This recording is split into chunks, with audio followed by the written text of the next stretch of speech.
Well, this is it. This is the 3-year-olds. We're going to talk about all of them, where they're at, where they're how close they are to getting there. Aile's son, I'm going to say 3 weeks for her. She's getting close. Jason's done a great job training her back. Very interested. He's very interested to see how she's going to do, as I am too. He told me last week, I said it multiple times, he said it's the most improved horse from 2019 to 2020 thus far, has been Aile's son. Arctic Forces training down great. Doug Brown loves him. Never says anything bad about him and continues to rave about how good he's been. Beach Boutique ready to school now. She trained in 2.5 last week. James will likely school her Thursday for Harry. Beach Bum BB is getting very close to that point also. I know when I trained her in the drone, we went a mile and 20-something. I thought she was very strong and very good. We'll see how she does over the next 2 weeks. Bottle of Red's going to race Thursday night. Kevin has her looking great. Did the right thing giving her a week. Very, very impressed with the way he manages that barn and about how these horses look. Bottle of Red, couldn't be more interested in her. Brush Cut looked great the other night again. Closing second in 55 looked good. Cabernet is back training, back jogging. She'll probably start training next week for Harry. Canadian Titan, Mario said trained great on Wednesday, so that's good. Probably a combination, I guess, of training and galloping with her. We're going to build up those stifles, get her back in the swing of things. I thought she looked good. Capistrano has looked good all along since last year, all through the end of the year, and then again coming back this year. Capistrano looks very, very good. What are we at? Compass Rose DC has looked good. A lot of these 3-year-olds, if we kept them, we have pretty good expectations. We didn't keep any horses just to say we kept them, right? We have some question marks hanging around some of them. We have some concerns. We want to have them addressed and see how they're going to do when they train. I can't say we're going to keep them all after we start training them and racing them. If they don't start to race good, then they'll probably find themselves sold or in a condition claimer of some sort, as our girl, for a totally different reason, Susie K, right? She just doesn't know if she's going to be a stake horse. She might be a Buckeye filly, but at the same time, I know she can probably pound a condition claimer, so that's where we're going to race her. But that's not a problem for Susie. That's just a place I want to find her a place where she can win. And when it comes to these other horses, if we get offers on them and they're not going to be stake horses, we'll probably cut them loose. And as of right now, I've been very happy, especially with horses like Compass Rose DC. Don't believe me, just watch his training back good. Emerald Mist qualified in 57 the other day, and during strength continues to train back well. And Excellent Nation has raced great, taken a good lifetime mark, paced a mile in 54, and we put them away for later in the spring. Right thing to do. I think it's the right game plan, and I'm sure it'll pay dividends. Forged in Fire is going to race a week from Monday. Been very happy with him. Really a bit of a surprise. More than a bit. A lot of a surprise with Forged in Fire. And I think probably a week off, he's probably due for that. I'm certain it will come back in dividends with him. Frontier Cruise is getting close. Giddy Up Max is a little bit closer than Frontier Cruise. I suspect Giddy Up Max will be schooling within the next 14 days. Globetrotting is training down very, very good. Obviously, all eyes are on her. When she goes on the track, you can tell everybody's watching her. You know it's her that's on the track. So Globetrotting looks good. Harness AM is training back good. Hometown Boys 2-1 the other day in a schooler. Kevin asked for at least one, if not 2 more schoolers, and I certainly was happy to comply. I'll Play It Alone. Here's a horse, much like Susie K. Can't do it in a maiden. We'll find a class she can win. I have nothing wrong with I'll Play It Alone. I'm not in a big hurry to get rid of him because I think he can do some damage in those condition claimer ranks. Pitchers, wins, they're always fun. They're exactly what I'm looking for, exactly what my partners and our clients are looking for. So as long as we can find classes they can do well, we'll find a horse for them. So I'll Play It Alone. We'll be racing this coming weekend. Yes, this coming weekend, so next weekend at Flamborough. Inland Beach is very, very close. Johan, exactly where I want to see him. We trained him hard. There was a little heat in that leg, but it's only because those old scars are starting to reform. They don't stretch, right? So you got to be careful. This is a pivotal point in his comeback. I think we did the right thing, gave him a week off. I had him to the vet. She said, everything looks great. Keep doing what you're doing. Just For Me and You is very, very close. Knockdown Dragout probably won't be ready till, I know many people may not want to hear this, but May or June, I suspect, is when you'll see Knockdown Dragout surface for Aki, which is a smart thing to do. It's a long season, and he's not going to rush Knockdown Dragout any more than I want to rush Globetrotting or any of our other top horses.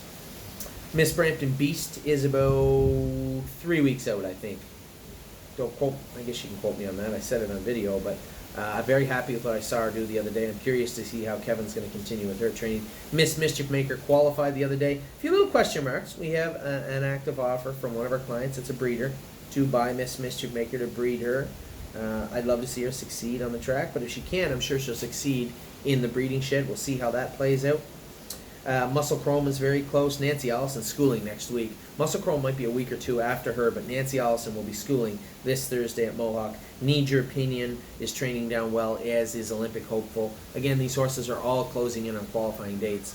Overdue Mission, Path of Totality, Really Blue Chip, Rooney Blue Chip is schooling this Thursday. The three previous, Overdue Mission, Path of Totality, and Really Blue Chip, two different countries, but they're all getting close. All three have been around 218 speed. Rooney Blue Chip, as I said, I trained him hard 2 weeks ago. He looked great. I gave him a week to recuperate. He'll school on Thursday evening. Rose Run Valiant, afternoon I guess. Rose Run Valiant has been around the same 218, 220 mark. Rose Run Versatile, schooled in 2-1. She needs another full week off before she can enter the Lasix program in a parimutuel event. 14 clear days from the time you put her on Lasix. We put her on Lasix after her qualifier. The next day is day 1, 14 days after that. Sebastian Yu, he'll be ready to race when he is ready to race. This is the same type of situation as Emerald Miss. Qualified, not comfortable with what I've seen from Sebastian Yu. It's not that he's let me down. We just need to do some polishing and tinkering to get him 100%. He was fine. I just need him to do it better. And I think Thursday schooler will be a long way to getting him, or a quick way to getting him there. Spend that money. Sometimes things happen. Again, these horses getting close. Spirit of Dio is probably closer to, I would suspect, a May debut for her. I haven't talked to John about exactly when he wants to have her ready. I'm sure we'll have that conversation this week, but I know he's been in 25 or so with her. I think, as I said, closer to end of April, May, for I believe, for Spirit of Dio. Sunshine and Shades, very close to racing. Probably schooling this or next Thursday, I would imagine. Susie K is racing now. She'll race next Saturday or Sunday, I believe, at Flamborough also. 15 condition claimer for her, which will be fine. Trafalgar is getting very close. I suspect Harry will either school her or have her over to Mohawk to train this week. Watch Avenue will re-qualify on Thursday. Very rare break for him, but as I said in the video in Kevin's stable, I think I know what one took place. I do want to talk to Kevin about that, but I'm pretty sure I know what took place. Willpower Fashion has been around 220, 225. He's about 3-4 weeks away, which is fine with me. And Zeb Sunshine, he'll be ready to go this week at Flamborough Downs. So that's all the horses. That's all the barns. We got a good opening. As I said, keep an eye out, please. We are going to set up a GoFundMe page. Our barn's going to set up a GoFundMe page also for Andrew Harris. Tragically lost his wife. 2 kids, 2 beautiful little kids, and a long way for Andrew. Really tough time, isn't it? You know, the more I think about it, it just makes me sad. So we want to help for a number of reasons. Obviously, Andrew is one of ours. He's one of our affiliate trainers, and he's been a good friend and ally of the stable. And I would hope we could set up a fund that would help him out moving forward. So that's everything for this week. Obviously, it's cut a little short. We didn't have a top 10 list. We didn't have a ton training this week back in Canada. Didn't talk about the 2-year-olds because I didn't see them, and nothing's really changed from last week. So those 2 aspects are out of your videos this week, but I believe we got everything else done for you. So this is the last few days for me. I'm leaving Tuesday morning. I'll be home Tuesday afternoon. Wednesday, we'll be training at the farm, and then it all starts again. Lots going on. I'm so excited to race a number of horses, especially White Tiger this week. He just impressed the hell out of me the other day, and he's a new horse. He's a different horse. Realistically speaking, he's the horse we've been waiting for. So, as I said, the weather is great, food is terrible, but company's pretty good too. So it's been, I miss my wife, my kids obviously, but it's been a pretty good week here in Cuba, in Varadero. Got my first fedora, brought my lucky sunglasses. We'll watch the UFC at 4 o'clock, and then maybe go out and have a couple of drinks tonight. Take care. Hope you guys had a great week. I know the weather's not the same where you're at, more than likely, unless you're in Florida. But at the same time, hope everybody had a great week. Take care.